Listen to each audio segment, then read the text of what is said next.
The mountain doesn't care how much you weigh. It only cares if you're strong enough to survive it.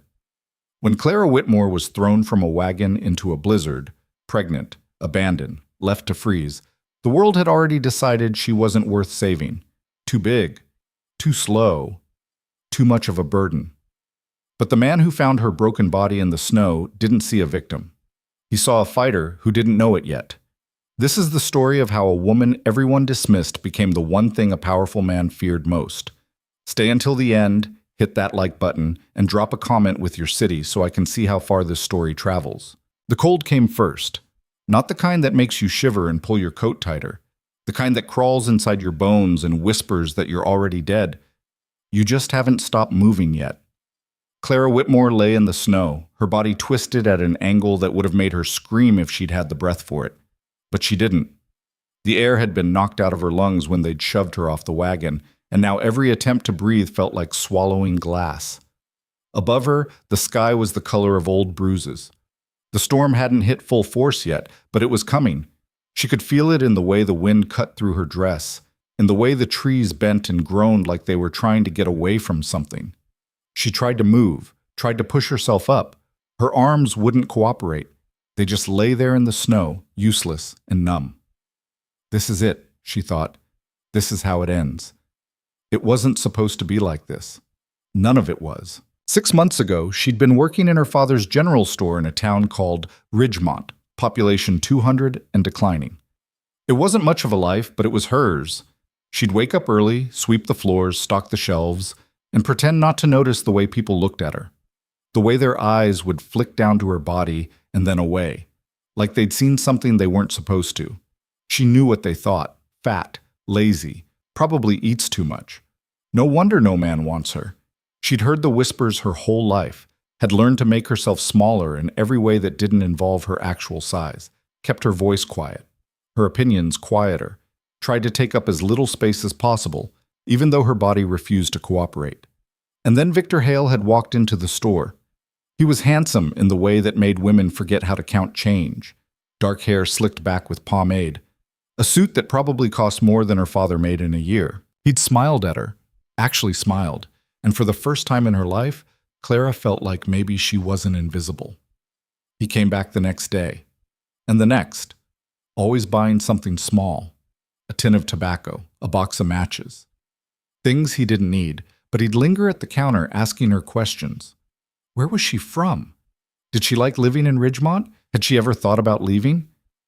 A woman like you, he'd said one afternoon, his voice low and smooth, deserves better than this place. She'd blushed so hard she thought her face might catch fire. It had been easy after that, too easy.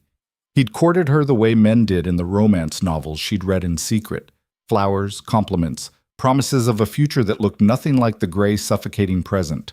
And when he'd asked her to meet him at the old mill outside of town, she'd gone without a second thought. She'd given him everything, her trust, her body, her stupid, desperate hope that someone could want her. And when she'd told him she was pregnant, he'd looked at her like she'd just handed him a death sentence. You're lying, he'd said. I'm not. Victor, this is a mistake. You understand that, right? A mistake. She'd stared at him, her mind refusing to process what he was saying. But you said you loved me. He'd laughed. Actually laughed. Jesus Christ, Clara, I said a lot of things. That was the last time she'd seen him. He'd left town the next day, and she'd been too ashamed to tell anyone what had happened. She'd thought maybe she could handle it on her own, find work somewhere else, start over. But her father had found out. He'd taken one look at her swelling belly and told her to pack her things, said he wouldn't have a whore living under his roof, that she'd brought shame on the family, and he wanted her gone by morning. She'd tried to explain, tried to tell him that Victor had promised to marry her, that this wasn't what it looked like. But he wouldn't listen. He turned his back on her and walked out of the room, and that was that. She'd spent the next 2 weeks sleeping in the church basement, living off stale bread and the pity of the minister's wife. And then Victor's men had come, 2 of them. Big, rough-looking types who didn't bother with pleasantries. They'd grabbed her in broad daylight, shoved her into a wagon, and driven her up into the mountains. She'd screamed, fought, begged, but they just laughed. Boss says you're a problem, one of them had said. And we solve problems. They'd driven for hours, up and up until the air got thin and the trees started to look like skeletal fingers clawing at the sky. And then they'd stopped. Get out. Please, she'd said, please, I won't tell anyone. I'll leave town. The taller one had grabbed her by the arm and yanked her out of the wagon. She'd fallen hard, her knees slamming into the frozen ground. And then they'd driven away, leaving her there like a bag of trash they couldn't be bothered to carry to the dump. That had been, how long ago? An hour? 2?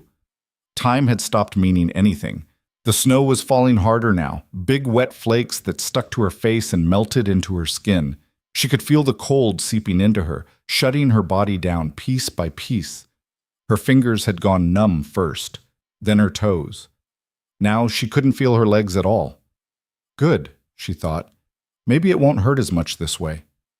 She closed her eyes, and then she heard it. Footsteps. Heavy, deliberate, crunching through the snow. Her eyes snapped open. She tried to turn her head, but her neck wouldn't cooperate. All she could do was lie there and wait. The footsteps stopped. A shadow fell over her. Well, a voice said, low and rough, like gravel scraping against metal. Hell of a place to take a nap. She tried to speak, but all that came out was a weak, rattling gasp. The shadow moved. A man crouched down beside her, and for the first time she could see his face. He was older than her, maybe 40. Maybe older. Hard to tell. His face was all hard angles and weathered skin, the kind of face that had spent too many years in the sun and wind. His hair was dark, streaked with gray, and he had a beard that looked like it hadn't seen a razor in months. But it was his eyes that caught her. They were pale, almost colorless, like ice. You hurt? He asked. She managed a nod. He looked her over, his gaze clinical, not judgmental, not disgusted, just assessing. Can you move? She tried. Her body refused. Figured, he muttered.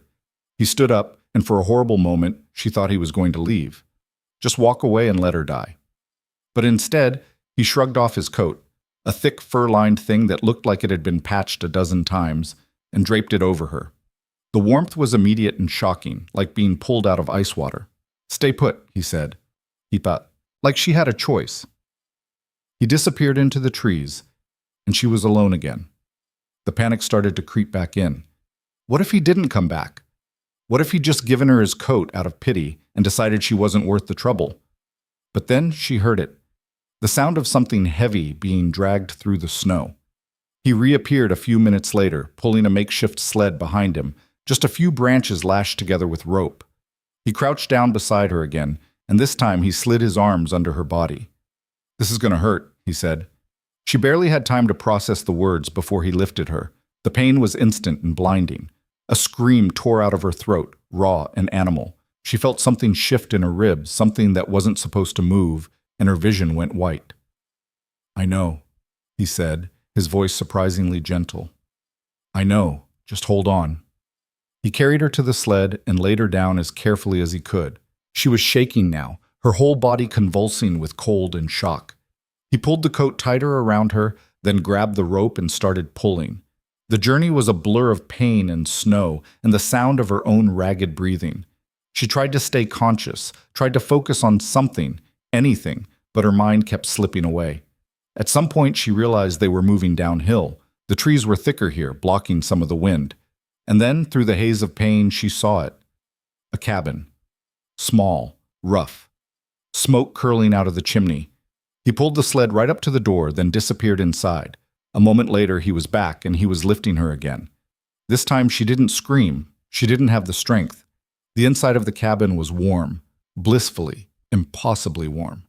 He laid her down on something soft, a bed maybe, or a pile of furs, and started peeling off her wet clothes. She tried to protest, but he ignored her. You keep these on, you'll lose your feet, he said. Maybe your hands too, so shut up and let me work. She shut up. He worked quickly, stripping off her dress and stockings and wrapping her in dry blankets. Then he disappeared again, and she heard the sound of water being poured into a pot. A few minutes later, he was back with a cup of something hot. Drink, he said, holding it to her lips. It was tea. bitter and strong, but it burned going down in the best way. She managed a few sips before her stomach rebelled, and he pulled the cup away. "That's enough for now," he said. He set the cup aside and sat down in a chair near the bed, watching her. The silence stretched out between them, heavy and uncomfortable. Finally, she found her voice. "Why? Why what? Why did you—" She trailed off, not sure how to finish the sentence. He leaned back in the chair, his expression unreadable. "You were dying." "So? So I don't let things die if I can help it." She stared at him, trying to make sense of it. "You don't even know me." "Don't need to." I could be a criminal, or crazy, or—" "You're pregnant," he said, cutting her off, "and somebody left you out there to freeze. That tells me everything I need to know." Her hand moved instinctively to her belly, the baby. She'd almost forgotten. "Is it—" She couldn't finish the question. "Still alive?" "Yeah, for now." The relief was so intense it made her dizzy. He stood up and walked over to the stove, poking at the fire. "You got a name?" "Clara," she said. "Clara Whitmore." "Elias Crow." "Thank you," she said, for not leaving me." He didn't turn around. "Don't thank me yet. Winter's just getting started." The first few days were a haze of pain and fever. Clara would drift in and out of consciousness, her body fighting off the cold and the injuries from the fall. Sometimes she'd wake up to find Elias spooning broth into her mouth. Other times she'd wake up alone, the cabin silent except for the crackling of the fire. She learned his routines. He'd wake up before dawn, stoke the fire, and head out into the woods. Sometimes he'd be gone for hours. Other times, he'd come back within the hour, carrying firewood or a rabbit he'd trapped. He didn't talk much, but when he did, his words were deliberate. No wasted syllables. "You need to eat more," he said one morning, setting a bowl of porridge in front of her. She stared at it. Her stomach had been a mess since the fever broke, and the thought of food made her nauseous. "I'm not hungry." "Didn't ask if you were hungry. You need to eat." "I said I'm not, You're eating for two now," he said, his tone flat. "So you're going to eat. End of discussion." She wanted to argue, but the look on his face told her it would be pointless. She picked up the spoon and forced down a bite. It tasted like wet cardboard, but she kept going until the bowl was empty. He nodded, satisfied, and took the bowl away. It went on like that for days, him pushing her to eat, to drink, to move. Her resisting, then giving in. Slowly, she started to feel stronger. The pain in her ribs faded to a dull ache. The numbness in her fingers and toes went away, but the fear didn't. Every time she heard a noise outside, she'd flinch. Every time Elias came back from the woods, she'd half expect him to tell her he'd seen someone, that Victor's men were coming back to finish the job. "Relax," Elias said one night, watching her from across the room. "Nobody's coming." "You don't know that." "Yeah, I do. Storm buried the road 2 days ago. Nobody's getting up here until spring." Spring? That was months away. She looked around the cabin, taking it in properly for the first time. It was small. One room, barely big enough for the bed, the stove, and a rough-hewn table with 2 chairs. The walls were bare logs, chinked with mud and moss. The floor was dirt, covered in furs. There was a shelf with a few books, a rack with some tools, and a rifle mounted above the door. It wasn't much. But it was warm, and it was safe. "Why do you live up here?" she asked. He didn't answer right away. He just sat there, staring into the fire. "Got tired of people," he said finally. "That's it?" "That's it." She waited, hoping he'd say more. But he didn't. The silence stretched out between them, and she realized she didn't know the first thing about this man. Where he was from. Why he'd come to the mountains. What he did before he became a hermit in the woods. And he didn't know anything about her either. Didn't know about Victor or her father or the shame that had followed her whole life. Maybe that was better.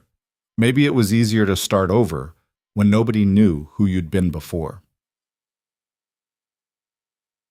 A week passed, then 2. Claire's body healed, but the mental wounds took longer. She'd wake up in the middle of the night, drenched in sweat, her heart pounding. In her dreams, she was back in the wagon.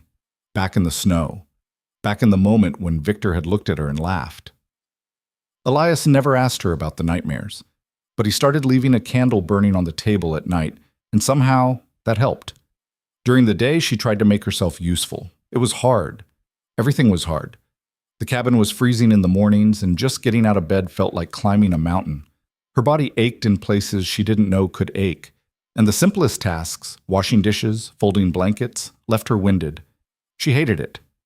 Hated how weak she felt. Hated how useless she was. "Stop," Elias said one afternoon, watching her struggle to carry a bucket of water from the pump outside. She froze. "Stop what?" "Whatever you're doing to yourself in your head. Stop it. I don't know what you're talking about." "Yeah, you do." He took the bucket from her hands and set it down. "You're up here beating yourself up because you can't do everything perfectly, and it's a waste of time." "I'm not." "You are." He crossed his arms. "Look, I don't know what kind of hell you came from, but up here, nobody cares if you're fast or slow or whatever. You just got to keep moving. That's it."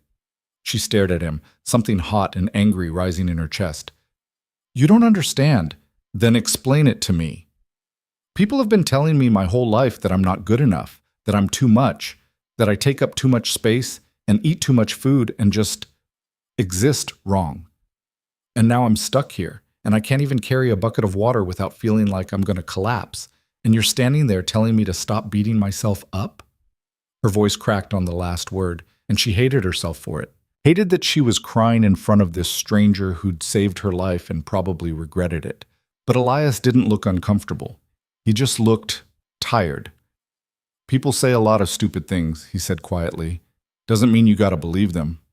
It's not that simple." "Yeah, it is." He picked up the bucket and handed it back to her. "You want to prove them wrong? Then stop acting like they're right." He walked away before she could respond, leaving her standing there with the bucket in her hands and tears running down her face. But the next morning, when she woke up, she tried again. And the morning after that. And the one after that. And slowly, so slowly she almost didn't notice, it started to get easier. The snow kept falling. By the end of the first month, it was piled so high against the cabin walls that Elias had to dig out the door every morning just so they could get outside. The world had turned into a white, frozen wasteland, and Clara had never felt more trapped. But Elias didn't seem bothered. If anything, he seemed more relaxed, like the isolation suited him. "You ever get lonely up here?" she asked one night. He was sitting by the fire, sharpening his knife. "Nope." "Not even a little?" "Nope." She frowned.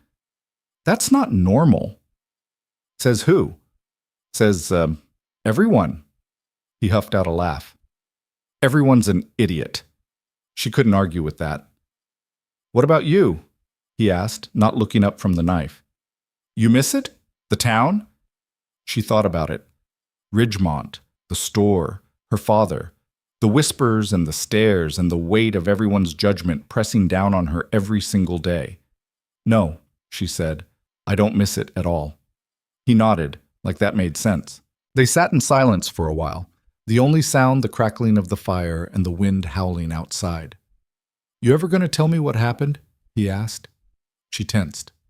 "What do you mean?" "I mean, somebody doesn't end up half dead in the snow for no reason, so what happened?" She didn't want to talk about it, didn't want to relive the humiliation and the betrayal and the crushing realization that she'd been nothing more than a disposable inconvenience. But he'd saved her life. He deserved to know. So she told him, all of it, Victor, the pregnancy, her father, the men who dumped her in the mountains like garbage. When she finished, the cabin was silent except for the fire.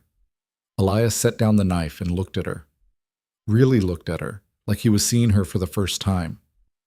"You know who the father is?" he asked. "Victor Hale." "He got a reason to want you dead?" She hesitated. I don't know. Maybe?" "He left town after I told him. I thought he was just running away, but..." "But what?" "There were rumors about land deals, about him buying up property around Ridgemont. People said he was trying to push out the smaller landowners so he could build something big, a railroad maybe, or a mine." Elias's jaw tightened. "And your kid? What about it?" "Your kid's got his blood. That makes it his heir. And if he's trying to grab land, an heir could complicate things." The realization hit her like a punch to the gut. You think, you think that's why he did this?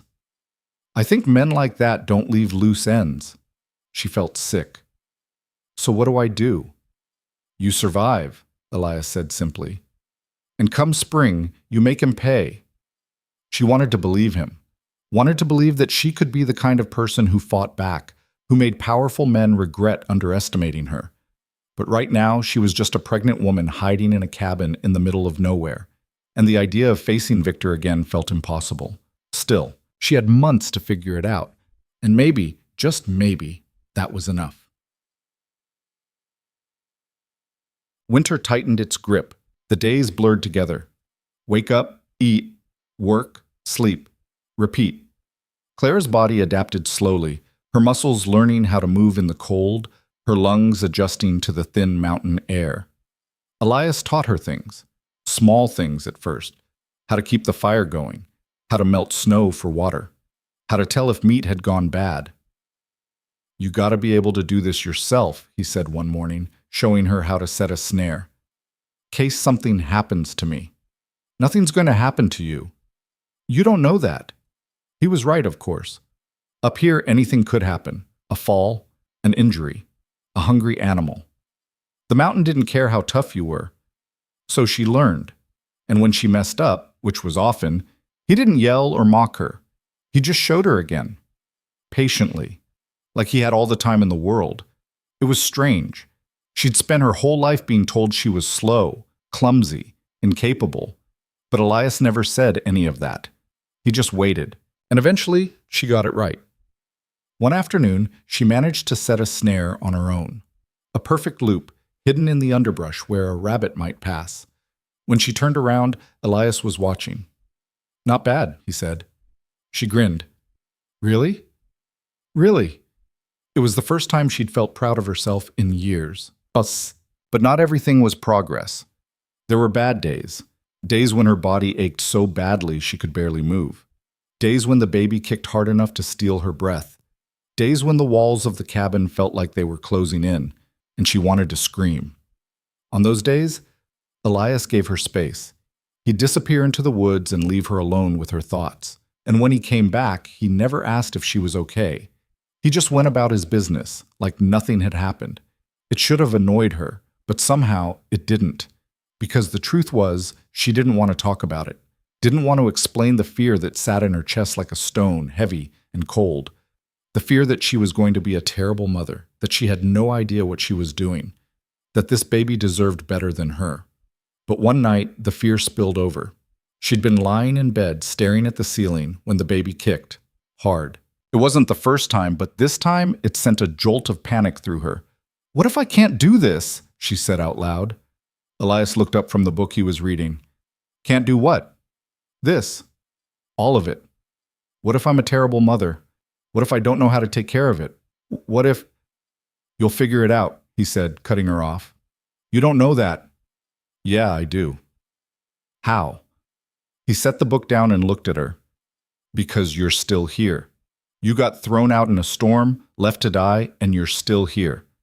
That's not luck. That's strength. And if you're strong enough to survive that, you're strong enough for whatever comes next. She wanted to believe him, desperately, but the doubt was still there, gnawing at the edges of her mind. What if I'm not? She whispered. Then you fake it, he said, until you are. It wasn't the answer she'd expected, but somehow it was the one she needed. February came, and with it, the worst storm they'd seen yet. It started in the afternoon. The sky turned the color of slate, and the wind picked up, howling through the trees like something alive. By nightfall, the snow was coming down so hard that Clara couldn't see the woodpile from the window. Elias barricaded the door and stoked the fire until it roared. We're not going anywhere for a while, he said. How long? Couple days, maybe a week. A week. Trapped inside with nothing to do but wait. Clara tried to stay calm, tried to tell herself it would be fine, but as the hours dragged on and the wind screamed outside, the walls started to close in. She paced, sat down, stood up, paced again. You're going to wear a hole in the floor, Elias said. I can't just sit here. Then don't. Do something. Like what? He gestured to the shelf of books. Read. Or help me with this. He was carving something out of a piece of wood.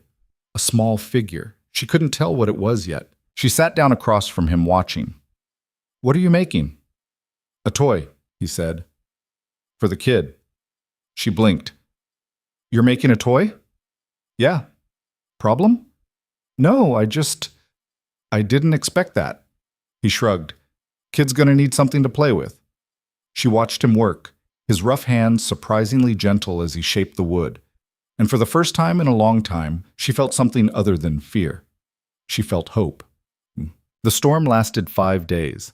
By the time it finally broke, Clara felt like she'd aged a decade.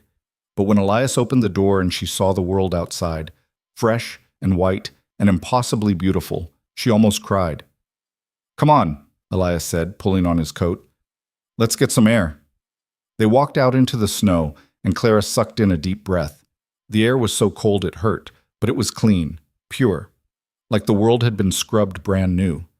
Elias led her to a clearing a little ways from the cabin. The sun was setting, turning the sky shades of pink and orange. The snow sparkled like diamonds. You ever see anything like this? He asked.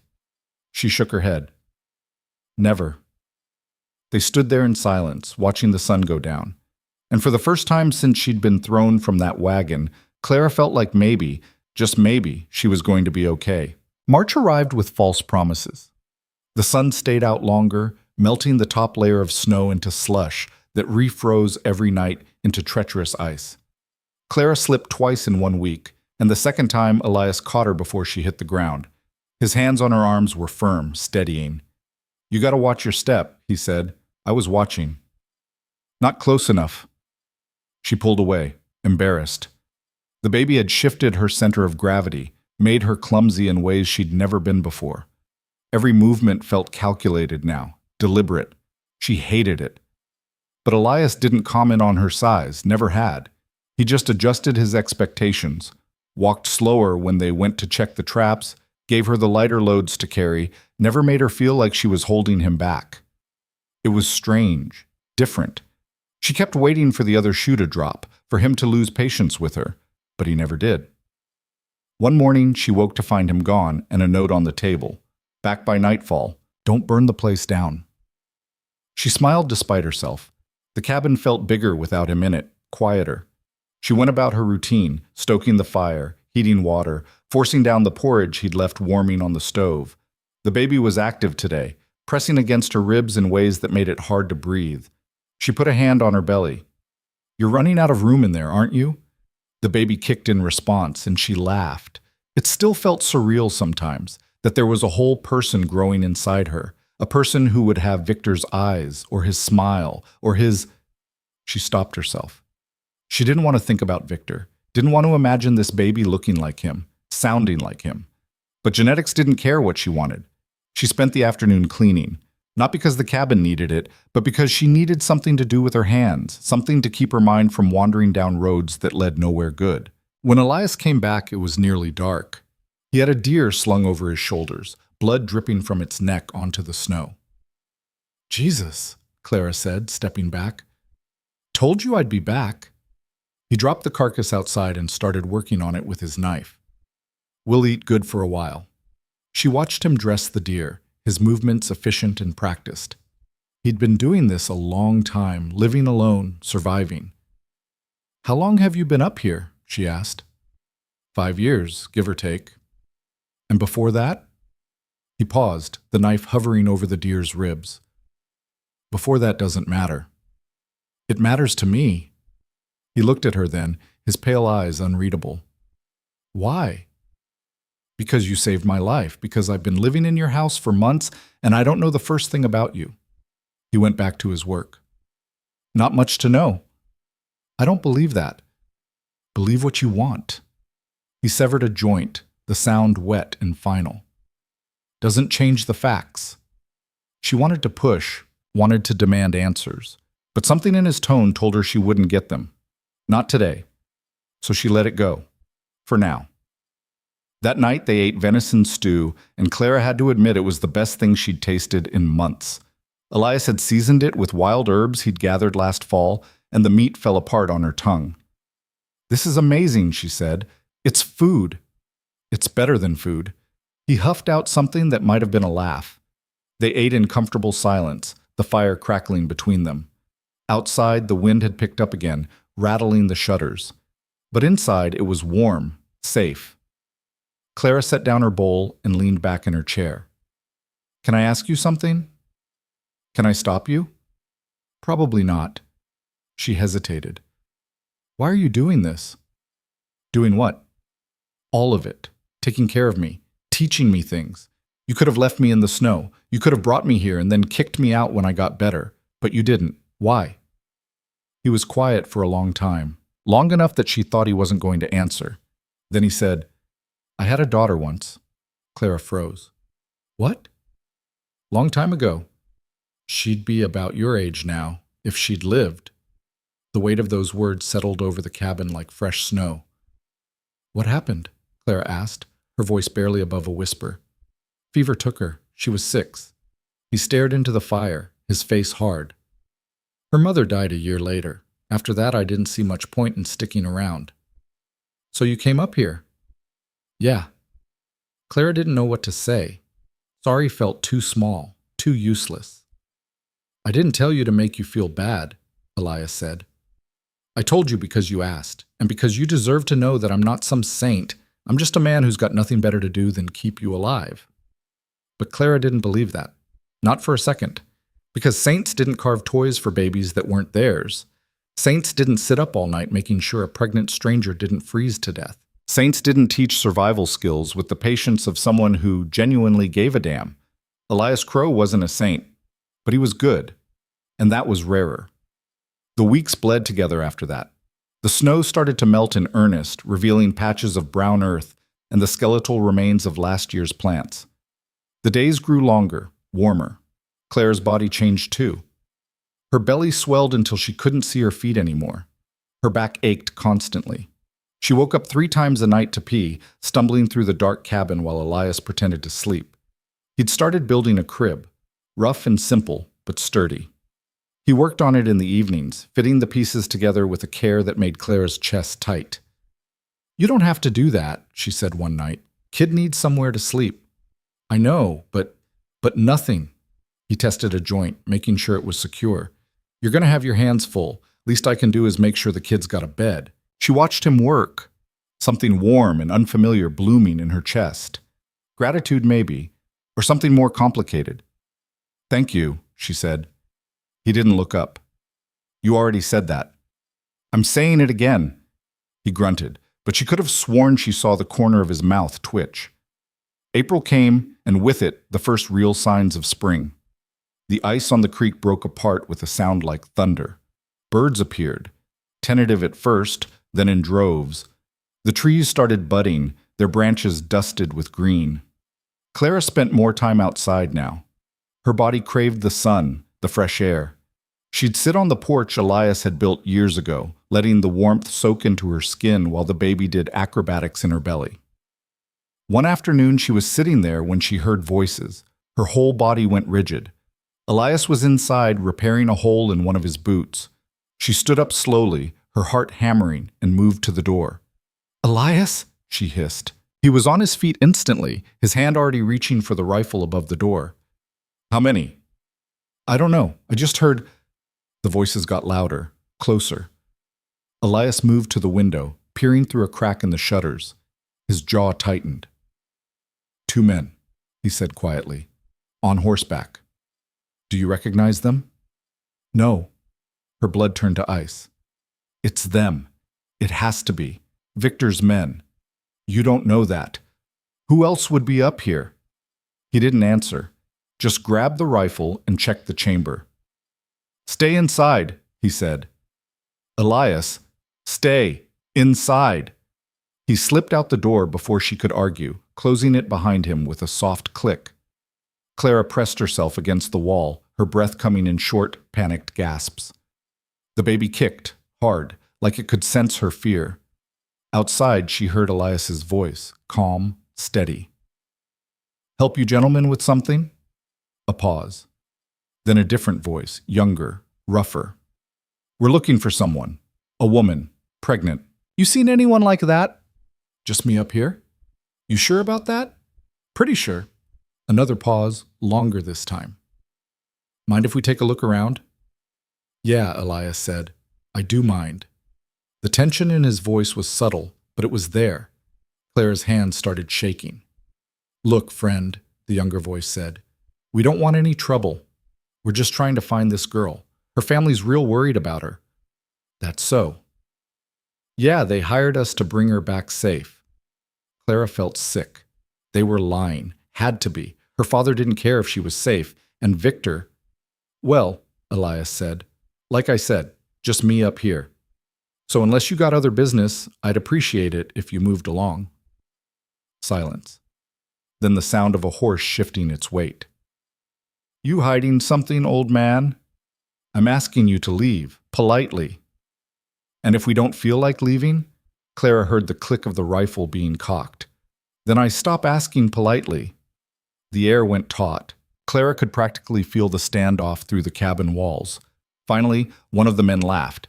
It was a cold sound. Mean. All right, old man, we'll go. But if we find out you're lying, you won't. Another pause, then the sound of hooves on stone, retreating. Clara didn't move, didn't breathe. She stayed frozen until Elias came back inside, the rifle still in his hands. They're gone, he said. She sagged against the wall, her legs giving out. Elias caught her, lowering her into the chair. Breathe, he said. She tried. Her lungs didn't want to cooperate. They know, she gasped. They know I'm here. They don't know anything. They're fishing. What if they come back? Then I'll handle it. You can't fight them alone. Watch me. She looked up at him, and for the first time she saw something dangerous in his eyes. Something that reminded her he wasn't just a hermit in the woods. He was a man who'd survived up here for 5 years, alone. That took more than luck. We need a plan, she said. We have one. You stay out of sight. I keep them away. That's not a plan. That's a prayer. You got a better idea? She didn't. And that terrified her. That night, neither of them slept. Elias sat by the window, the rifle across his lap, watching the tree line. Clara lay in bed, staring at the ceiling, her hand on her belly. The baby was quiet now, like it knew something was wrong. I'm sorry, she whispered. I'm so sorry I brought this to your door. Morning came gray and cold. The sun was hidden behind clouds that looked like they were holding on to winter out of spite.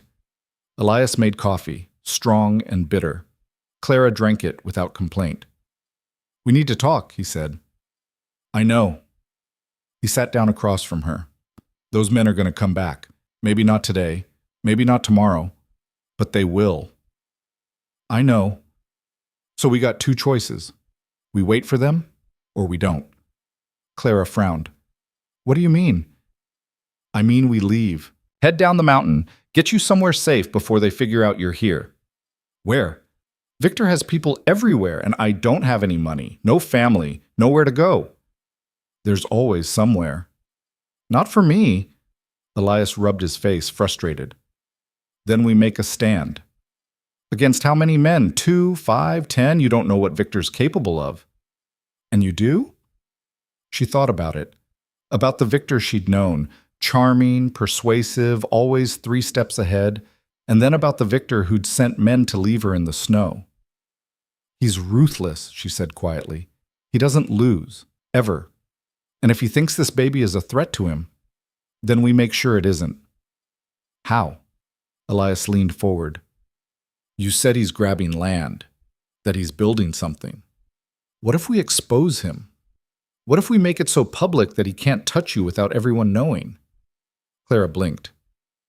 You want me to go public? To tell people about him? Not just people, the right people. Lawyers, newspapers, anyone who will listen. They won't believe me. I'm nobody. You're somebody who's carrying his kid. That makes you leverage. She wanted to believe him, wanted to think it could be that simple, but she knew better. He'll deny it, she said. He'll say I'm lying, that I'm trying to extort him, and people will believe him because he's rich, and I'm... You're what? Nothing. I'm nothing. Bullshit. The word hung in the air between them. You're alive, Elias said, his voice hard. You survived being thrown into a storm. You survived winter in the mountains. You survived men who wanted you dead. That's not nothing. That's everything. Tears stung her eyes. She blinked them back. I don't know how to fight him, she said. Then you learn. She looked at him, this strange, gruff man who'd appeared in her life like something out of a fever dream, who'd given her shelter and food and something she hadn't had in years. A chance. Okay, she said. Okay what? Okay. Teach me. Something shifted in his expression. Respect, maybe. All right, he said. First lesson. You gotta stop thinking like a victim. I'm not. Yeah, you are. Every time you talk about yourself, it's like you're already dead. Like you're just waiting for someone to finish the job. The words stung because they were true. So what do I do? You start acting like you're gonna live, like you're gonna win, even if you don't believe it yet. Fake it till I make it? Something like that. She took a shaky breath. What if I can't? You will. He stood up, grabbed his coat. Come on, we're going outside. Why? Because sitting around waiting for them to show up isn't going to help. You need to move. Clear your head. She followed him out into the cold morning. The air bit at her face, sharp and clean. Elias led her to the clearing where he'd taken her weeks ago. The snow was mostly gone now, replaced by muddy earth and patches of stubborn ice. I'm going to teach you how to shoot, he said. Clara stared at him. What? You heard me. I've never shot a gun in my life. Good time to start. He handed her a pistol. It was heavier than she'd expected, solid. Point it at that tree, he said, nodding to a pine about 20 yards away. She raised the gun. Her hands were shaking. Steady, Elias said, stepping behind her. He adjusted her grip, his hands rough and warm over hers. Don't lock your elbows, and don't hold your breath. I'm not. Yeah, you are. She exhaled, and he stepped back. When you're ready, he said. She pulled the trigger. The recoil knocked her back a step. The shot went wide, missing the tree by a good 3 feet. Again, Elias said. She tried. Missed. Again. Miss. Again. She lost count of how many times she fired. Her arms ached, her ears rang, but slowly, painfully, she started to get better, started to hit the tree, started to feel the weight of the gun like it belonged in her hands. When the bullets ran out, Elias reloaded and handed it back to her. One more, he said. She raised the gun, breathed, fired. The bullet hit dead center. Elias nodded. Not bad. She stared at the tree, at the mark she'd left. Something fierce and wild rose in her chest. Again, she said. He smiled. Actually smiled. All right. They spent the rest of the morning out there. Shooting, reloading, shooting again. By the time they went back inside, Clara's hands were blistered and her shoulders screamed, but she felt different, stronger. That night, Elias sat her down and spread a map across the table. It was old, the edges worn and torn. This is the area around Ridgemont, he said, tapping the paper. Victor's been buying up land here, here, and here. You know what he's planning? I heard rumors, something about a railroad or a mine. Probably both. Elias traced a line with his finger. If he controls this corridor, he controls trade through the whole region, makes him rich, makes him powerful. And my baby? Your baby's got his blood, which means legally the kid's got a claim to his estate, his assets, everything. Clara felt cold. So if the baby's gone, then there's no claim, no complication, just him and his money. He'd kill a child for that? Elias looked at her. You tell me. You know him better than I do. She thought about Victor's eyes when she'd told him she was pregnant. The coldness. The calculation. Yeah, she said quietly. He would. Then we gotta make sure that doesn't happen. How? By making sure everyone knows that kid exists, that it's his, that if anything happens to you or the baby, people will ask questions. But how do we prove it's his? He'll just deny it. We don't need proof. Not legal proof, anyway. We just need doubt. Enough people asking enough questions that it becomes too risky for him to move. Clara rubbed her face. This is insane. Yeah, but it's the only play we got. She hated that he was right. Over the next few weeks, they planned. Elias had contacts, people he'd known before he disappeared into the mountains. He sent letters down the mountain with a trapper who passed through every spring. Letters to a lawyer in a town 2 days' ride from Ridgemont. Letters to a journalist who owed him a favor. Clara wrote her own account. Everything that had happened. Victor's promises. The pregnancy. The men who'd tried to kill her. She wrote until her hand cramped, until the words blurred together. When she finished, Elias read it. Good, he said. This'll work. You think so? I know so. But Clara could see the tension in his shoulders, the way he kept glancing at the window like he expected Victor's men to come crashing through at any moment. The baby was due soon, any day now, according to Elias's best guess. He'd delivered animals before, calves, foals, even a litter of wolf pups once, but never a human baby. It's not that different, he said, though his voice lacked conviction. You're lying. Yeah, I am. Clara laughed despite herself. We're going to be fine. Damn right we are. But that night, when she woke up to a pain so sharp it stole her breath, she wasn't sure about anything anymore. Elias, she gasped. He was awake instantly. What's wrong? I think... Another wave of pain cut her off. I think it's time. His face went pale. Then he nodded, all business. All right. We can do this. We? You're doing the hard part. I'm just here to catch. She would have laughed if she wasn't so terrified. The labor lasted 14 hours. 14 hours of pain that felt like her body was tearing itself apart. Elias stayed with her the whole time, his voice steady even when hers broke. You're doing great, he said. I'm dying. You're not dying. It feels like I'm dying. That's normal. How the hell would you know? I don't, but you're still here, so it can't be that bad. She wanted to hit him. But another contraction hit, and all she could do was scream. And then finally, after what felt like an eternity, she heard it. A cry. High and angry, and absolutely perfect. Elias held up a tiny, red-faced baby. It's a girl. Clara started crying. She couldn't help it. Elias cleaned the baby and wrapped her in a blanket, then placed her in Clara's arms. She was so small, so fragile. Hi, Clara whispered. Hi, baby. The baby stopped crying, her eyes dark and unfocused, trying to find Clara's face. What are you going to name her? Elias asked. Clara hadn't thought about it, hadn't let herself think that far ahead. But now, holding this tiny person who'd fought just as hard to be here as Clara had fought to survive, the answer came easily. Hope, she said. Her name is Hope. Elias smiled. That's a good name. Clara looked down at her daughter, at this impossible, beautiful thing she'd created. And for the first time in months, she felt something other than fear. She felt ready. Hope was 3 days old when the first letter came back. The trapper who'd carried their messages down the mountain returned with a response from the lawyer, a man named Samuel Greaves, who Elias had known years ago, back when he'd still been part of the world below. The letter was short, written in tight, careful script. Mr. Crow, received your correspondence. The matter you describe is troubling and requires immediate attention. I will investigate Mr. Hale's land acquisitions and attempt to verify the claims made. However, I must warn you.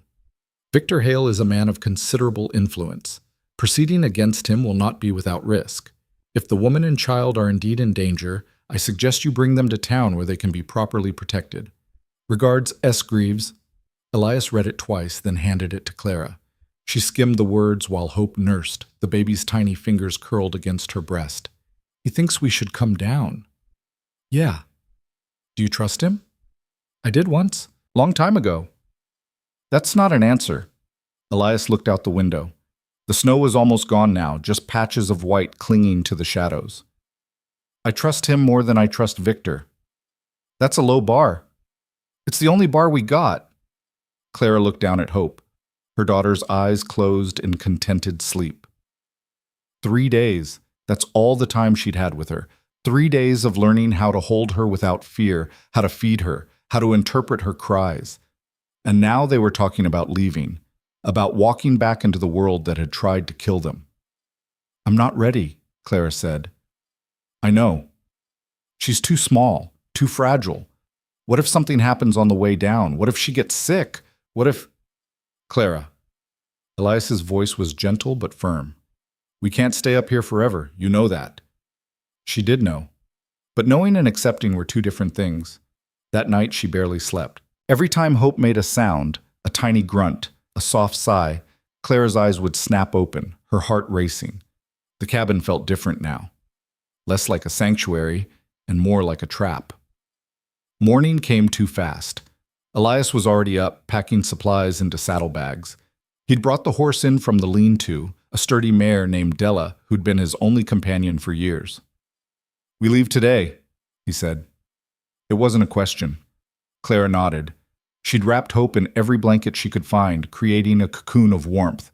The baby looked impossibly small against her chest. "How long will it take?" she asked. 2 days if the weather holds. 3 if it doesn't. "And if Victor's men are watching the trails?" "Then we don't take the trails." They left just after dawn. The air was cold but not bitter, and the sun cut through the trees in pale shafts. Elias led the horse while Clara rode, Hope strapped to her chest in a sling he'd fashioned from an old coat. Every step the horse took sent a jolt through Clara's body, still sore and strange from childbirth. The first few hours passed without incident. They moved through familiar territory, the clearing where Clara had learned to shoot, the creek where they'd pulled water all winter, the ridge where Elias had first found her dying in the snow. She looked at that spot as they passed, remembering the cold, the certainty that she was going to die. It felt like a lifetime ago. By midday, they'd crossed into unfamiliar ground. The trees grew denser here, the undergrowth thick with new spring growth. Elias moved with purpose, following paths that weren't quite paths, reading the land like a book. "You've been this way before," Clara said. "Once or twice." "When?" "When I needed to disappear." She didn't ask what he meant. She had a feeling she already knew. They stopped to rest near a fallen tree. Elias gave Clara water and dried meat while she fed Hope. The baby was fussy, unsettled by the movement and the unfamiliar sounds of the forest. "Shh," Clara murmured, rocking her gently. "It's okay. We're okay." But she wasn't sure who she was trying to convince. Elias was standing at the edge of the clearing, his body tense, listening. "What is it?" Clara asked. "Not sure." He stayed still for another moment, then relaxed slightly. "Probably nothing." "You don't sound convinced." "I'm not." They moved faster after that. Elias kept glancing over his shoulder, his hand never far from the rifle. Clara's nerves were stretched thin, every snapped twig making her jump. When the sun started to set, Elias led them to a small cave hidden behind a curtain of vines. It wasn't much, barely big enough for the two of them and the horse, but it was shelter. "We'll stay here tonight," he said. "Why not keep going?" "Because it's getting dark and I don't know this area well enough to navigate it blind." He started unloading the saddlebags. "We'll leave before first light." Clara settled Hope in the makeshift bed Elias had created from blankets and pine boughs. The baby was exhausted, her little face scrunched in sleep. Clara watched her breathe, counting each tiny rise and fall of her chest. "She's going to be fine," Elias said quietly. "How do you know?" "Because she's got you." Clara looked at him, this man who'd become something she couldn't quite name. Not a friend exactly, not family. Something else. Something that mattered. "Thank you," she said. "For all of this. For everything." He waved her off. "Get some sleep. Tomorrow's going to be harder." She wanted to argue, but exhaustion won. She lay down next to Hope, one hand on her daughter's chest, and let the darkness take her. She woke to the sound of voices. For a moment she thought she was dreaming, but then she heard it again, low and rough, coming from somewhere outside the cave. Elias was already moving, the rifle in his hands. He put a finger to his lips, signaling her to stay quiet, then slipped out through the vines. Clara's heart hammered against her ribs. She pulled Hope closer, pressing her hand gently over the baby's mouth in case she cried. Hope stirred but didn't wake. The voices grew louder. 2 men, maybe 3. Sure, this is the right area? That's what he said. Old man and a woman, heading down the mountain. Clara's blood turned to ice. They'd found them. She heard Elias's voice next, calm and steady. Help you boys with something? A pause. Yeah, actually, we're looking for someone. Maybe you seen her? Who? Woman, pregnant, real big, hard to miss. Clara felt the words like a slap. Haven't seen anyone, Elias said. That's so, because we heard different. Heard there's an old hermit up here who might be hiding her. You heard wrong. I don't think we did. The sound of a gun being cocked. Then another. Now, the voice continued. You can make this easy, or you can make this hard. Either way, we're taking a look around. Clara's mind raced. She had to do something. Couldn't just sit here and wait for them to find her. But what? She had no weapon, no way to fight. And then she remembered. The pistol. Elias had given it to her weeks ago, told her to keep it close. She'd tucked it into the bottom of her pack, beneath the blankets and supplies. Her hand shook as she dug through the bag, trying to move silently. Hope started to fuss, a tiny whimper that sounded deafening in the enclosed space. Shh, baby, please, shh. She found the gun, checked the chamber, loaded. Outside, the voices had grown heated. You're making a mistake, Elias said. Only mistake here is you getting in our way, old man. The sound of a scuffle, a grunt of pain. Clara made a decision. She stood up, the gun heavy in her hand, and stepped through the vines. The 3 men turned to look at her. 2 of them were the same ones who'd come to the cabin weeks ago. The third was new, bigger, meaner looking, with a scar running down his left cheek. Elias was on the ground, blood trickling from his mouth. One of the men had a boot on his chest. Well, the scarred man said. There she is. Clara raised the gun. Her hands were shaking so badly she wasn't sure she could hit anything. Let him go, she said. The man laughed. Or what? You gonna shoot me? If I have to. You ever shot anyone before, sweetheart? There's a first time for everything. The man's smile faded. He looked at his companions. She's bluffing. Maybe, one of them said. Maybe not. The scarred man took a step toward her.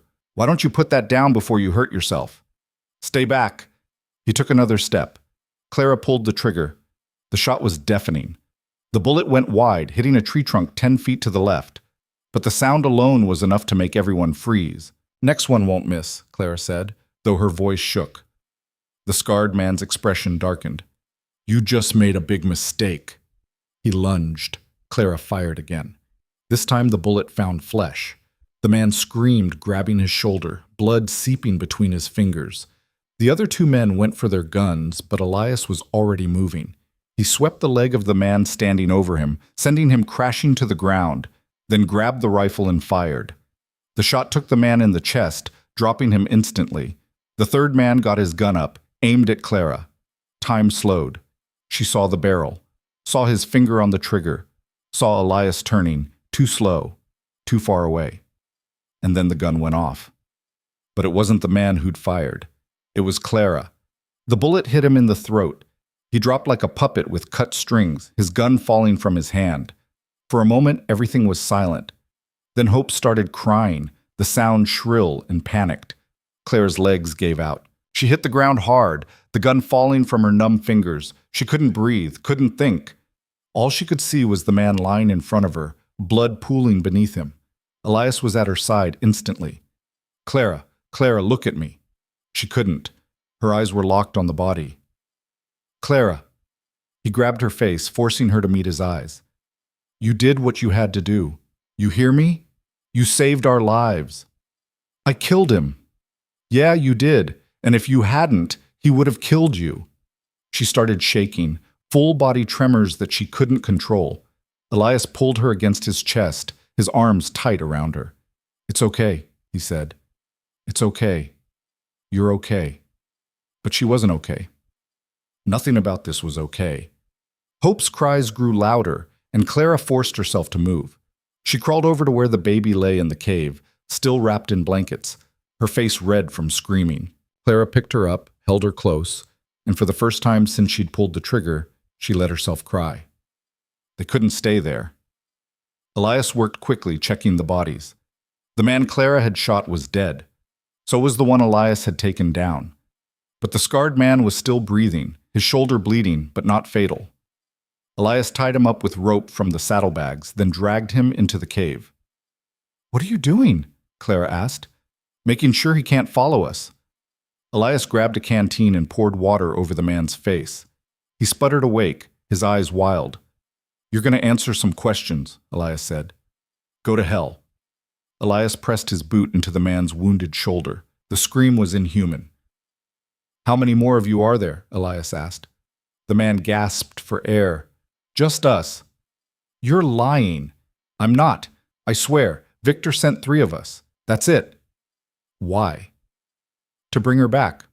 Or kill her if she fought. And the baby?" The man's eyes flicked to hope, then away. "Orders were to make sure the kid didn't make it either." Clara felt sick. "Where's Victor now?" Elias demanded. "Ridgemont. He's got a meeting with some railroad people tomorrow. Big deal. Lots of money on the line." Elias and Clara exchanged a look. "That's why he wanted this done fast," Elias said. "Can't close a deal with a bastard kid hanging over his head." The scarred man spat blood. "You think you can stop him? You're nobody. Both of you. He'll crush you." "Maybe," Elias said. "But at least we'll still be breathing." He knocked the man out with the butt of the rifle, then turned to Clara. "We need to move. Now." "Where?" "Ridgemont. If Victor's going to be there tomorrow, then so are we." Clara stared at him. "You want to walk right into town? Are you insane?" "Probably, but if we don't, he wins. He gets his deal, gets his money, and you and Hope are just loose ends waiting to be tied up." "So what do we do?" "We make him face you, in front of everyone, in front of the people he's trying to impress. We make it so messy, so public, that he can't make you disappear without everyone asking questions." It was reckless, dangerous, probably suicidal, but it was also the only plan they had. They rode through the night, pushing Della harder than they should have. The horse was exhausted, her flanks slick with sweat, but she didn't falter. Clara held Hope tight against her chest, whispering promises she wasn't sure she could keep. "We're going to be okay. We're going to make it. I won't let anything happen to you." By the time the sun rose, they were at the outskirts of Ridgemont. The town looked exactly as Clara remembered. Small, gray, suffocating. She felt her stomach twist as they rode down the main street, past the general store where she'd worked, past the church where she'd hidden after her father kicked her out. People stared. Of course they did. She was filthy, her dress torn and stained with blood. And she was holding a baby. She saw recognition in some of their eyes. Shock. Disgust. A few whispers. "Keep your head up," Elias muttered. "Don't give them the satisfaction." They rode straight to the hotel at the center of town, a 2-story building with peeling paint and a sign that read Ridgemont Inn. Elias dismounted and helped Clara down, his hand steady on her arm. "You sure about this?" she asked. "No, but we're doing it anyway." They walked inside. The lobby was small and cramped, with a desk at the far end where a thin, balding man sat reading a newspaper. He looked up as they entered, his eyes widening. "We need to see Samuel Greaves," Elias said. "The lawyer. He's staying here?" The man nodded mutely, pointing to the stairs. "Room 7. They climbed the stairs, Elias in front, Clara behind him. Her legs felt like they might give out at any moment, but she forced herself to keep moving. Elias knocked on the door to room 7. A moment later, it opened. Samuel Greaves was a tall, thin man with wire-rimmed glasses and a neatly trimmed beard. He looked at Elias, then at Clara, then at the baby in her arms. "Sweet Jesus," he said, "you actually came." "We need your help," Elias said. Greaves ushered them inside quickly, closing the door behind them. The room was small but clean, with a desk covered in papers and a window overlooking the street. "I got your letters," Greaves said, "and I've been digging into Victor Hale's dealings. You were right. He's been buying up land all over the region, and he's not being subtle about it. Forced sales, intimidation, a few fires that nobody can quite explain." "Can you prove it?" Clara asked. "Some of it, but not enough. Not without witnesses. And everyone's too scared to talk." "What about the baby?" Elias asked. Can we prove it's his? Greaves looked at Hope, his expression troubled. Not definitively. Not without his cooperation, which he'll never give. Clara felt her heart sink. So we have nothing. I didn't say that. Greaves pulled out a stack of papers from his desk. I've been talking to people, quietly, and there are others who've been hurt by Victor. People who've lost land, lost livelihoods. If we can get them to speak out, they won't, Clara said. They're too afraid. Maybe, but you're not. She looked at him. What? You're not afraid. You rode down from the mountains with a newborn baby to confront the man who tried to kill you. That takes guts. And if people see you standing up to him, maybe they'll find their guts too. Clara wanted to tell him he was wrong, that she was terrified, that every part of her wanted to run and never stop running. But then she looked at Hope, asleep in her arms, and she knew she couldn't. What do I have to do? She asked. Greaves smiled grimly. Tomorrow, Victor's meeting with the railroad investors at the town hall. It's a public meeting. Anyone can attend. And you want me to walk in there and accuse him? I want you to walk in there and tell the truth. Let them see you. Let them see the baby. Let them connect the dots. He'll deny it. Of course he will. But the question will be out there. And questions are harder to kill than people. Elias looked at Clara. It's your call. She thought about it, about everything that had led to this moment, the wagon, the snow, the cabin, the months of survival, the men who'd tried to kill them, the shot she'd fired. She thought about Hope, about the life her daughter deserved, a life where she didn't have to hide, where she didn't have to be ashamed of who she was or where she came from. Okay, Clara said, I'll do it. That night they stayed in Greaves's room. Clara couldn't sleep. She paced the floor, Hope cradled against her shoulder, running through everything she wanted to say, everything she needed to say. Elias sat by the window cleaning his rifle. You don't have to do this, he said quietly. Yes, I do. No, you don't. We could leave, right now, head west, start over somewhere he'll never find you. And then what? Spend the rest of my life looking over my shoulder? Teach Hope to be afraid of her own shadow? No, I'm done running. He looked at her for a long moment. Then he nodded. All right. Then we finish this. Morning came cold and gray. Clara dressed in the cleanest clothes Greaves could find, a simple gray dress that was too big in the shoulders and too tight in the waist. She washed her face, braided her hair, and looked at herself in the cracked mirror on the wall. She looked tired, scared, but she also looked alive. Ready? Elias asked. She picked up Hope, kissed her daughter's forehead, and took a deep breath. Yeah, she said. I'm ready. They walked to the town hall together, Clara, Elias, and Greaves. A small crowd had already gathered outside, men in suits and women in their Sunday best. Clara felt their eyes on her, felt the weight of their judgment. She kept walking. Inside, the hall was packed. Rows of wooden chairs faced a raised platform where Victor Hale stood, dressed in an expensive suit, his hair perfectly slicked back. He was talking to a group of men in railroad uniforms, gesturing expansively, his smile wide and confident. He hadn't seen her yet. Greaves led them to seats near the back. Clara sat down, Hope in her lap, and waited. The meeting started. Victor gave a speech about progress, about opportunity, about how the railroad would bring prosperity to Ridgemont and the surrounding towns. People applauded. A few even cheered. And then he saw her. His eyes locked onto Clara's, and for just a second, his mask slipped. She saw fear, and then rage. But he recovered quickly, his smile back in place. Now, he said, addressing the crowd, I know there have been some concerns about the land acquisitions necessary for this project. I want to assure everyone that every transaction has been conducted fairly and legally. Clara stood up. The room went quiet. That's a lie, she said. Victor's jaw tightened. Excuse me? I said that's a lie. Her voice shook, but she forced herself to keep going.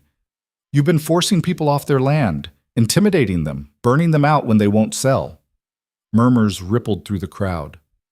I don't know who you are, Victor said, his tone icy. "But these are serious accusations. Do you have proof?" "I have something better," Clara said. "I have the truth." She walked down the aisle, hope in her arms, every eye in the room on her.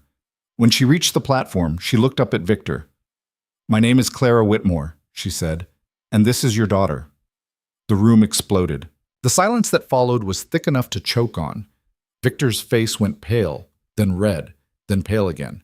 His mouth opened and closed like a fish drowning in air. Around them, the crowd erupted into chaos, people shouting over each other, chairs scraping against the floor as men and women stood to get a better look. "That's absurd," Victor finally managed, his voice tight. "I've never seen this woman before in my life."